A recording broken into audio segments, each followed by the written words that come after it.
The vast emptiness of space stretched endlessly before the Aeonid's thunderbolt as it patrolled the outer edges of human space.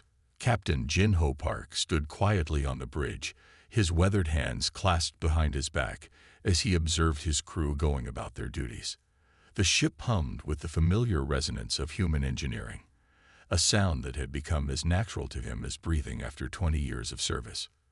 The first sign of trouble came when the sensors picked up multiple objects approaching at faster than light speeds. Within moments, massive ships emerged from hyperspace, their crystalline hulls catching and reflecting starlight in ways that made them appear almost alive. The alien vessels dwarfed the Thunderbolt, each one easily 5 times its size. Lieutenant Hae-Yun-Lee's fingers flew across her console as she analyzed the incoming data. "Sir, I'm counting 12 ships in total. Their energy signatures are unlike anything in our database." She paused, frowning at her readings. "They're scanning us extensively. Maintain current course," Jin-Ho ordered calmly, though his mind was racing through possible scenarios. This was humanity's first contact with an alien civilization, and he could already tell these visitors weren't impressed by what they saw. The alien ships moved with impossible grace, their formation shifting like a school of fish until they had completely surrounded the Thunderbolt. Their designs defied conventional human engineering. There were no visible thrusters, no apparent weapon systems, just smooth geometric shapes that seemed to float effortlessly through space. "They're hailing us, Captain," Hae-Yun reported, her voice steady despite the tension filling the bridge. "The transmission includes a universal translation matrix." Jin-Ho straightened his uniform, put them through on the main screen. The view screen flickered to life, revealing a creature that looked like a cross between an insect and a crustacean. Its carapace shimmered with iridescent colors, and multiple compound eyes studied the human crew with what Jin-Ho would later recognize as disdain. "I am Ambassador Kelrax of the Galactic Coalition," the alien announced, its translated voice carrying an artificial smoothness. "We have been observing your species from afar and decided it was time to make contact." "Welcome to Earth space, Ambassador," Jin-Ho replied diplomatically. "I am Captain Jin-Ho Park of the Earth naval ship Thunderbolt." Kelrax's mandibles twitched. "Your vessel's design is peculiar. Our scans indicate numerous inefficiencies and what appear to be serious structural vulnerabilities." The use of metallic alloys for deep space travel was abandoned by most species millennia ago. The bridge crew exchanged glances, but maintained their professional composure. Jin-Ho felt his jaw tighten slightly. "I assure you, Ambassador, our ships are more than capable." "Perhaps you misunderstand," Kelrax continued, mandibles clicking rapidly. "Your civilization is young. Your technology, primitive. For your own safety and development, we insist you submit to Coalition guidance and oversight. We will help you correct these design flaws." Jin-Ho's fingers gripped the command rail harder, his knuckles whitening. Humanity had spent centuries developing their unique approach to space travel. Their ships might look unconventional, but every aspect of their design served a purpose. The Thunderbolt, like all Earth vessels, was a culmination of human ingenuity and adaptation. "They're powering up something," Hae-Yun reported quietly. "Energy readings are spiking across their fleet." "We respectfully decline your offer, Ambassador," Jin-Ho stated firmly. His hand moved to the tactical console, fingers hovering over the controls that would initiate Defense Protocol Theta. "While we welcome peaceful contact with the Galactic Coalition, we will maintain our independence." Kelrax's color shifted to a deeper hue. "You do not seem to understand your position. Your vessel is surrounded. Your technology is inferior. This is not a request. It is a requirement for all primitive species we encounter." "Sir," Hae-Yun interjected urgently, "they're activating some kind of containment field. They're trying to lock us in place." Jin-Ho allowed himself a small smile. This was exactly the kind of situation they had trained for, exactly why human ships were built the way they were. "Ambassador Kelrax, I suggest you reconsider your actions. You clearly don't understand what our ships are capable of. Your bravado is misplaced, Captain, Kelrax responded. We have encountered many young species. All eventually accept our guidance. Some just require more convincing than others. Final warning engaged. The Thunderbolt's AI announced calmly. Defense Protocol Theta authorized. Jin Ho looked directly at the alien ambassador. You were warned. His finger pressed the activation sequence, and the Thunderbolt's true nature began to reveal itself. The alien fleet was about to learn why human ships were anything but ordinary. As Protocol Theta initiated, Jin Ho thought about all the simulations, all the drills, all the generations of human innovation that had led to this moment. The Coalition was about to learn a harsh lesson about underestimating humanity's capabilities. They might have mastered the stars, but humans had mastered something far more fundamental, the art of adaptation itself. The bridge crew moved with practiced precision as the Thunderbolt prepared to show these arrogant aliens exactly what a human ship could do. The coming moments would change the galaxy's understanding of humanity forever, and Jin Ho Park would make sure it was a lesson they would never forget. The engine room of the ENS Thunderbolt thrummed with controlled chaos as Chief Engineer Songmei Kim's fingers danced across multiple control panels. Warning lights flashed around her, while the ship's systems prepared for what most alien species considered impossible. The Coalition ships might dwarf them in size, but size wasn't everything in space combat. All hands, brace for gravitational dive sequence. Songmei's voice carried through the engine room's comm system. She watched as her engineering team moved with the precision of a well-oiled machine. Years of drills and training had prepared them for this moment. Nam Gil-yoon, her most trusted systems specialist, was already checking the quantum foam manipulators, the heart of humanity's revolutionary space drive system. While other species saw space as an empty void to be crossed, humans had discovered something remarkable. Space itself had currents, eddies, and flows, just like Earth's oceans. Quantum foam density at optimal levels, Nam Gil reported, his voice steady despite the tension. Manipulator fields are stable and responding to input. We're ready when you give the word, Chief. Songmei nodded, her eyes fixed on the holographic display showing the Thunderbolt's power distribution. The alien ships surrounding them had no idea that their containment field was actually helping to charge the human vessel's unique systems. Every attempt to lock them down only fed more energy into their reserves. Engineering to bridge, she called out. Captain, the gravitational dive system is primed. We can execute on your command. The ship's internal sensors showed the Coalition vessels still trying to analyze their technology. Songmei allowed herself a small smile. The alien scanning devices were searching for conventional propulsion systems, weapon arrays, and shield generators. They wouldn't find any, because humans had taken a completely different approach to space travel. Begin power redistribution sequence, Songmei ordered, her hands moving across the controls with practiced ease. Around her, the engineering team worked in perfect synchronization. Aki, monitor the hull stress indicators. Jun Seo, keep those particle feeds balanced. The Thunderbolt's engine room was unlike anything the Coalition had ever seen. Instead of the crystalline computers and energy matrices the aliens favored, humans had built their ships more like deep-sea submarines. The walls were lined with quantum sensor arrays that could detect the slightest variations in spacetime. Massive coils housed the gravitational manipulation systems that would allow them to dive through the fabric of space itself. Hull integrity at 100%, Aki reported from her station. Structural reinforcement fields are holding steady. Songmei remembered her days at the Earth Space Academy, where she'd first learned about humanity's unique approach to space travel. While other engineering students had initially questioned the unusual design principles, she had immediately understood their brilliance. Humans had centuries of experience building vessels to withstand the crushing pressures of the ocean depths. Why not apply that same thinking to space? Nam Gil, initiate the final checks on the quantum foam interface, she called out. We'll only get one chance to show these aliens what we can do. The quantum foam manipulators were humanity's greatest achievement in space technology. Traditional alien ships ignored the quantum fabric of space, treating it as empty vacuum. Humans had discovered that this microscopic foam of virtual particles could be manipulated, creating paths through space that no other species had ever imagined possible.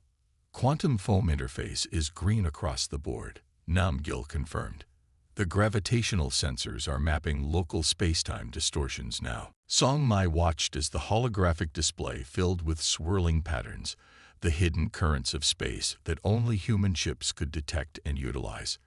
The coalition vessels floated ignorantly in their formation, unaware that they were sitting in the middle of what humans called a gravity well junction, a perfect spot for what they were about to attempt. Engineering to bridge, Song Mai reported, her voice firm with confidence. All systems are go for gravitational dive.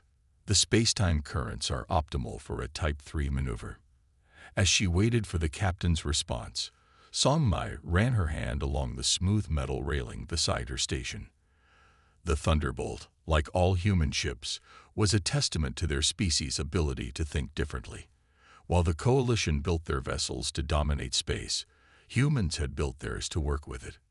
Stand by for execution. Captain Park's voice came through the comm. Show them what human engineering can do, Chief. Song Mi's hands hovered over the final activation sequence. Around her, the engineering team took their positions, ready to prove that humanity's approach to space travel wasn't primitive, it was revolutionary. The aliens were about to learn why human ships were designed the way they were, and why underestimating Earth technology was a serious mistake. Initiating gravitational dive in 3, 2, 1. The Thunderbolt's engines began to sing with a deep, resonant hum that would have been familiar to any submarine captain from Earth's history. The quantum foam manipulators spun up to full power, and the ship prepared to do what the Coalition believed was impossible: dive through the very fabric of space itself. The massive display screen aboard the ENS Leviathan painted a clear picture of humanity's impending crisis. Admiral Taiwan Choi stood with his hands clasped behind his back, watching as hundreds of Coalition warships dropped out of faster-than-light travel near Earth's outer defense perimeter. Their crystalline hulls reflected sunlight like a swarm of angry diamonds. They're deploying into attack formation, Lieutenant Jiwoo Kang reported from her tactical station. Her fingers moved steadily across the holographic controls as she tracked the enemy fleet's movements. Their energy signatures are consistent with weapon systems powering up. Admiral Choi nodded slowly, his expression remaining calm despite the gravity of the situation. The Coalition had dismissed every attempt at peaceful resolution, convinced that humanity's primitive technology would make this a swift conquest. That assumption was about to cost them dearly.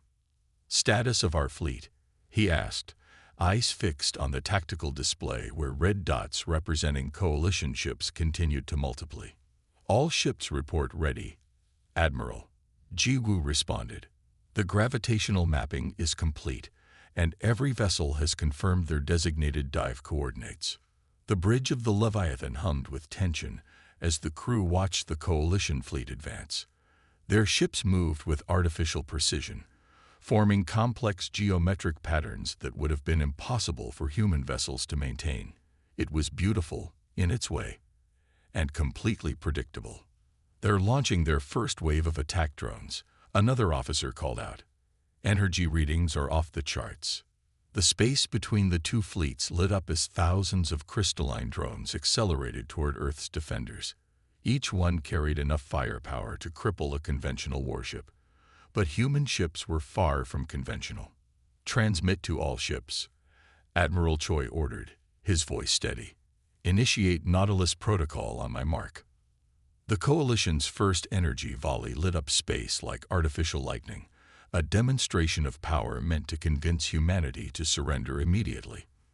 The alien weapons were incredibly advanced, beams of pure energy that could slice through traditional shields as if they weren't there. "Enemy weapons approaching maximum effective range," Jiwoo reported. Impact in 30 seconds. Admiral Choi allowed himself a small smile. Send one final message to the Coalition flagship. Tell them this is their last chance to withdraw. The response came almost immediately. A burst of derisive communication declaring humanity's inferior technology and demanding immediate surrender. The Coalition Admiral even had the audacity to promise minimal casualties if Earth's fleet powered down now. Message received and logged. Jigu confirmed. Enemy weapons will impact in 15 seconds.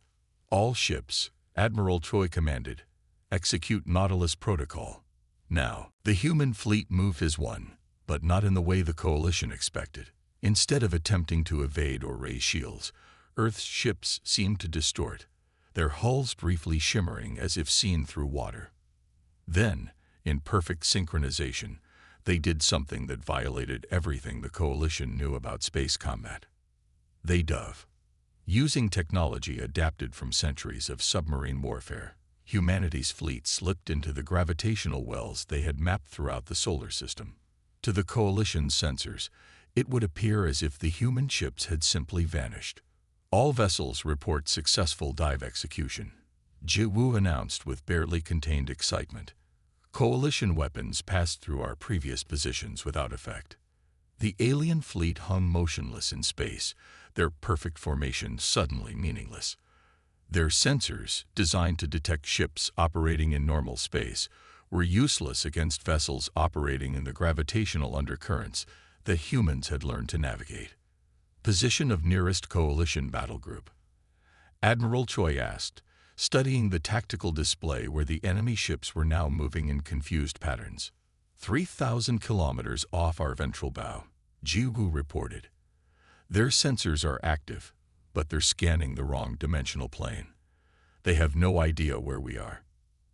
Admiral Choi nodded slowly. The Coalition had made the classic mistake of assuming their technological advancement meant absolute superiority. They had never considered that a primitive species might develop completely different approaches to space warfare. Signal the fleet, he ordered. Prepare to surface on my mark. Let's show them why humanity's ships are anything but ordinary. The Leviathan's crew worked with quiet efficiency, preparing to demonstrate exactly why matching human innovation was about more than just technological advancement. The Coalition was about to learn that sometimes the most effective solution wasn't the most obvious one. All ships report ready for combat surfacing, Jiwu announced. The Coalition fleet remains unaware of our positioning. Admiral Choi studied the tactical display one final time. The alien ships were still searching frantically, their powerful sensors probing uselessly through normal space. They were about to learn a harsh lesson about underestimating humanity's ingenuity. Execute combat surfacing, he commanded. Let's show them what human ships can really do. The Enan's Barracuda hung silently in the gravitational currents of space, its systems running in stealth mode as Captain Min-seo Yang watched the Coalition flagship through specialized sensors. Her ship's position was perfect, directly behind the massive alien vessel where their sensor coverage was weakest. The Coalition's own energy weapons had charged the Barracuda's specialized absorption systems to maximum capacity. Status of the energy recycling matrix, Min-seo asked, her eyes fixed on the tactical display showing their target. Weapons Officer Yunho Ryu checked his readings carefully. Energy signature perfectly matched to their shield frequencies, Captain. Their own weapon discharge gave us everything we needed. The bridge crew worked with practiced efficiency, preparing for what would be humanity's first direct strike against the Coalition forces. The Barracuda had been designed specifically for this kind of attack. Its systems could absorb enemy energy weapons and turn that power against them. Begin surfacing sequence, Min-seo ordered. Keep us in their sensor shadow until the last possible moment. The Barracuda rose through the gravitational planes like a submarine surfacing from ocean depths. The alien flagship loomed above them, its crystalline hull gleaming with internal energy. They had no idea that their supposedly primitive opponent was about to use their own power against them. Surfacing complete in 3, 2, 1, the helm officer announced. The Barracuda emerged into normal space, its weapons already locked on target. Multiple hostile ships detecting our presence, Yunho reported calmly. They're attempting to bring weapons to bear, but we're too close to their flagship for a clear shot. Min Seo allowed herself a small smile. Target their main propulsion systems. Use their own energy signature. Let's show them why copying our technology won't be as simple as they think. The Barracuda's weapons released a concentrated burst of the Coalition's own energy, perfectly matched to the frequency of their shields. The beam passed through their defenses as if they weren't even there, striking the flagship's engine section with devastating precision. Direct hit, Yunho called out. Their shields didn't even register our attack. Secondary explosions detected in their propulsion systems. The Coalition flagship's crystalline structure began to fracture around the impact point, its own energy systems turning against it. Panic spread through the alien fleet as they realized their supposedly inferior opponent had just bypassed their most advanced defenses. Multiple Coalition vessels moving to intercept, the sensor officer reported. They're adjusting their shield frequencies, but they still don't understand how we penetrated their defenses. Min Seo watched as the alien ships tried to respond to this unexpected threat. Their formations, so perfect just moments ago, were now breaking apart as they attempted to protect their wounded flagship. Prepare for another gravitational dive, she ordered. Let's show them this wasn't just a lucky shot. The Barracuda's systems hummed as they prepared to slip back into the gravitational currents. Around them, Coalition ships were firing desperately, their energy weapons passing harmlessly through the space where the human vessel had been moments before. Enemy flagship is attempting emergency repairs, Yunho reported. Their power grid is destabilizing. That hit did more damage than we expected. Min Seo nodded, watching as chaos spread through the alien fleet. The Coalition had never encountered an enemy that could turn their own weapons against them. They had no protocols, no strategies for dealing with this kind of attack. Signal Admiral Choi, she commanded. Tell him the Barracuda has confirmed the effectiveness of our energy recycling systems. The Coalition's shields are useless against their own weapon signatures. The bridge crew worked with renewed confidence, preparing for their next attack run. They had just proven that humanity's unconventional approach to space combat wasn't just viable, it was devastating against an enemy that relied too heavily on technological superiority. Additional Coalition ships are adjusting their formations, the tactical officer reported. They're trying to establish a defensive screen around their damaged flagship. Let them, Min Seo replied, studying the tactical display. They still don't understand what they're dealing with. Prepare for another dive. We'll hit them from below this time. The Barracuda's systems were already charging for another attack, ready to demonstrate again why underestimating human ingenuity was a fatal mistake. The Coalition was about to learn that their technological advantage meant nothing against an enemy who could turn their own power against them. As her ship prepared to dive back into the gravitational currents, Min Seo thought about how the aliens had dismissed human technology as primitive. Now they were learning the hard way that sometimes the most effective weapons were the ones your enemy never saw coming. Deep within Earth's Defense Research Division headquarters, holographic displays filled the air with streams of combat data. Dr. Sun Mei Park watched the information flow with intense focus, her experienced eyes catching details that others might miss. The Coalition's desperate attempts to counter human technology were providing invaluable insights into their thinking process.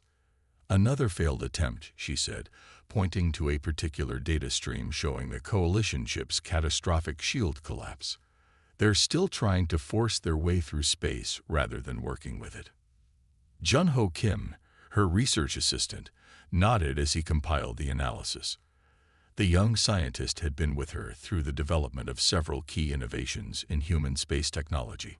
Their latest modifications to their shield systems actually made them more vulnerable to our attacks. The main display showed a Coalition vessel attempting to replicate a human ship's gravitational dive.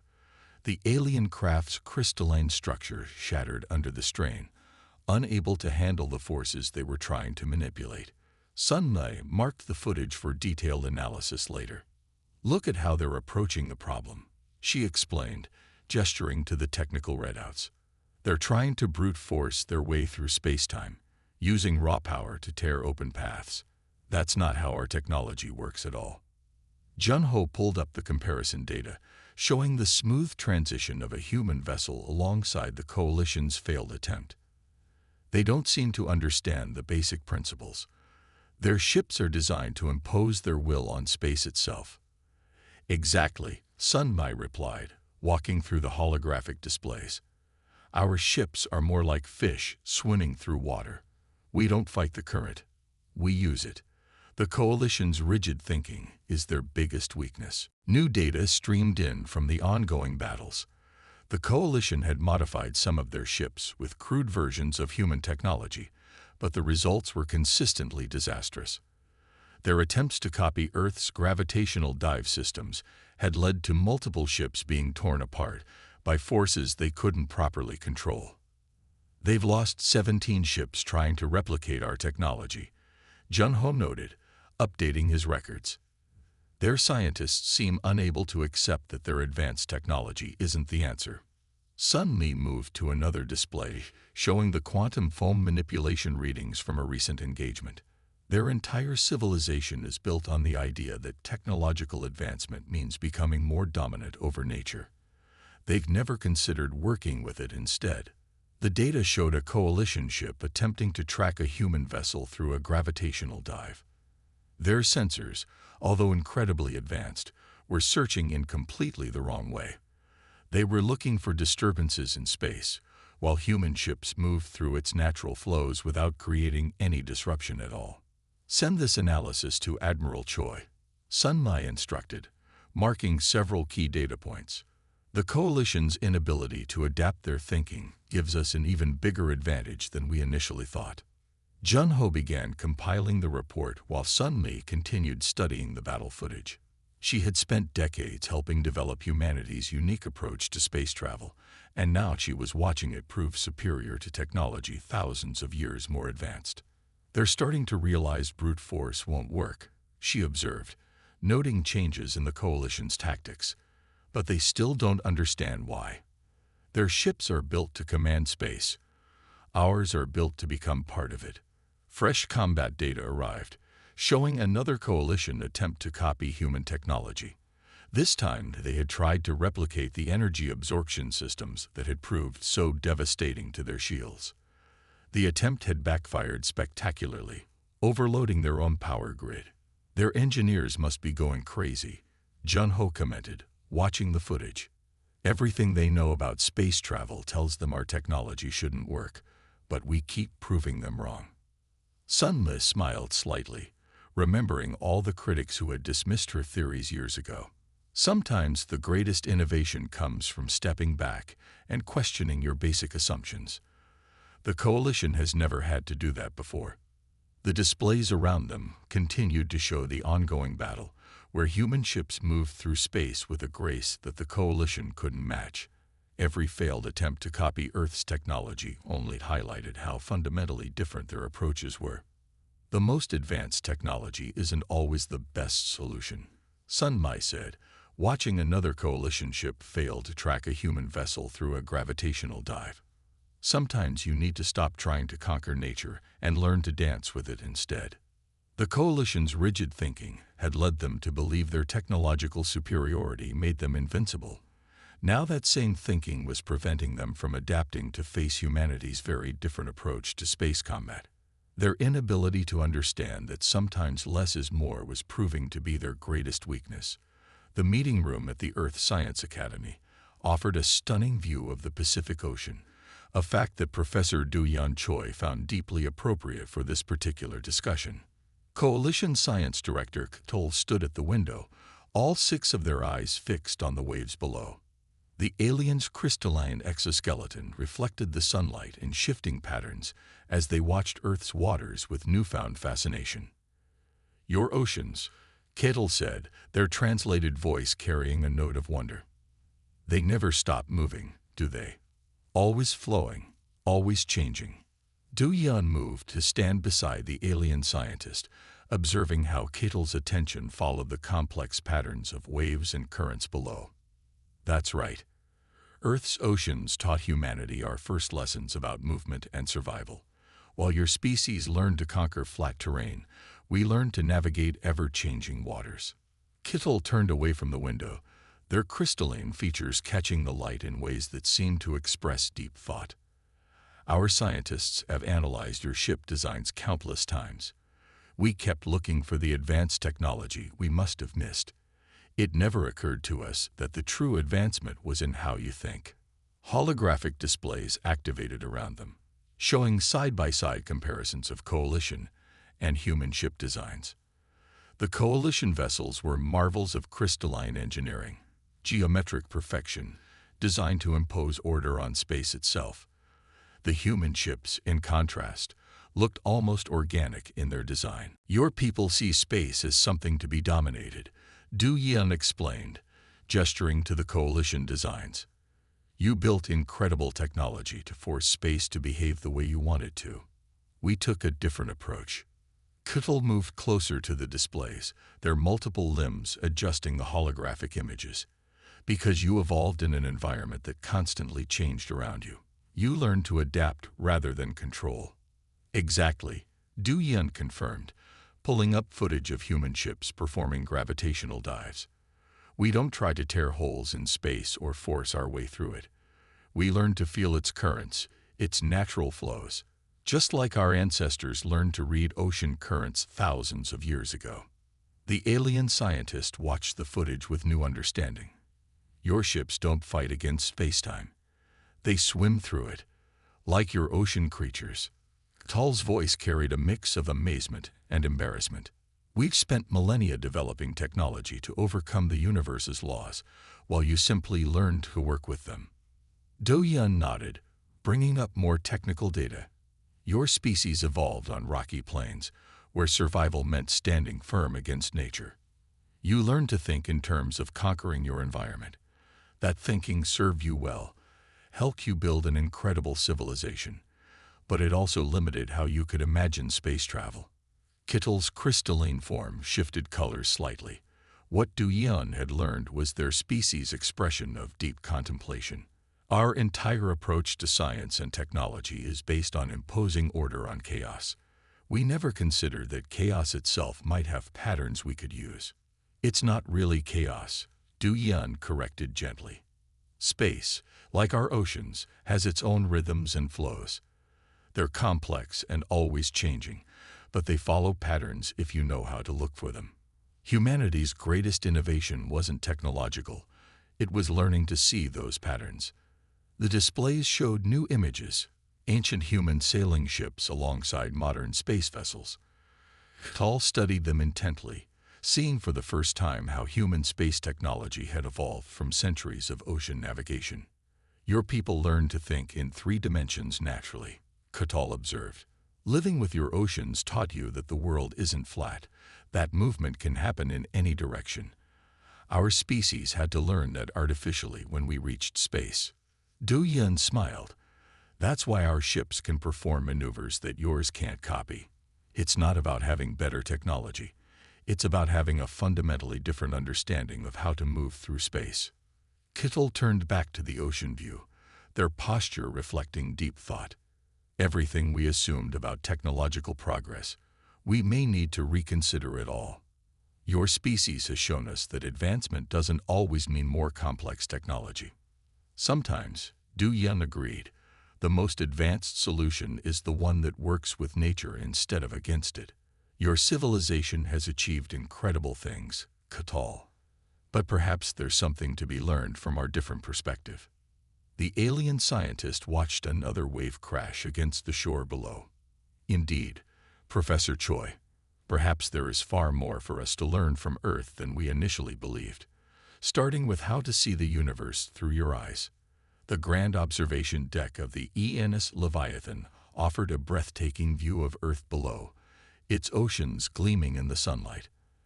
Admiral Taiwan Choi stood tall as he watched the coalition ships approach. Not as enemies this time, but as delegates seeking peace. Their crystalline vessels no longer moved in rigid formations, instead adopting more fluid patterns that showed they had begun learning from their mistakes. Coalition flagship requesting permission to dock. Lieutenant Ji Wukang announced from her station. Their Supreme Commander and the entire Leadership Council are aboard. Taiwan nodded, noting how the alien vessels now kept respectful distances from the human ships. Grant them clearance, and make sure our gravitational sensors are transmitting their navigation data. Let's show them we're willing to share our knowledge. The Coalition flagship docked with surprising grace, its crew having studied human approach patterns. When the Leadership Council emerged onto the observation deck, their crystalline forms caught the Earth's reflected light in rainbow patterns. The Supreme Commander led the group, their posture notably different from their first encounter. Gone was the arrogance, replaced by genuine respect. Admiral Choi. The Supreme Commander spoke through their translator. On behalf of the Galactic Coalition, we come seeking not just peace, but understanding. Your people have shown us that true advancement comes in many forms. The human delegation, including key scientists and military leaders, gathered around the large table that had been prepared for this historic moment. The peace treaty sat ready, its terms reflecting not just an end to hostilities, but the beginning of a technological and cultural exchange that would benefit both civilizations. What started as conflict has led to opportunity, Taiwan responded, gesturing for everyone to be seated. Your willingness to acknowledge different approaches to space travel shows wisdom we deeply respect. The Coalition's Supreme Commander's color shifted to what humans now recognized as their expression of sincere emotion. We came to your system believing our technology represented the peak of space travel evolution. Your people proved that innovation isn't about who has the most advanced technology. It's about who can think in new ways.